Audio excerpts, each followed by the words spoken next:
भाषेचं ज्ञान देण्याचा अभिनव उपक्रमही सुरू केल्याचं त्यांनी स्पष्ट केलं. पंजाब आणि हरियाणाच्या सीमा भागात शंभू आणि खनौरी सीमारेषेवर गेल्या 1 वर्षापासून आंदोलन करणाऱ्या शेतकऱ्यांना पंजाब पोलिसांनी हटवलं आहे. पोलिसांनी शेतकरी नेता सरवन सिंग पंढेर आणि जगतजीत सिंग डल्लेवाल यांच्यासह काही नेत्यांना केंद्रीय मंत्रिमंडळाच्या बैठकीनंतर परतताना मोहाली इथे ताब्यात घेतलं. शेतकऱ्यांनी आंदोलनस्थळी उभारलेल्या तात्पुरत्या संरचना, प्लॅटफॉर्म तसंच ट्रॉली हटवून ते ठिकाण रिकामं करण्यात आलं आहे.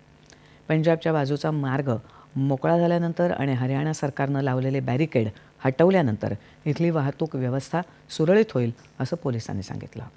शेतकरी मोर्चाला दिल्लीला येण्यापासून रोखल्यानंतर गेल्या वर्षी 13 फेब्रुवारीपासून शंभू आणि खनौरी सीमारेषेवर शेतकऱ्यांचं ठिय्या आंदोलन सुरू होतं. दिल्लीचे माजी मुख्यमंत्री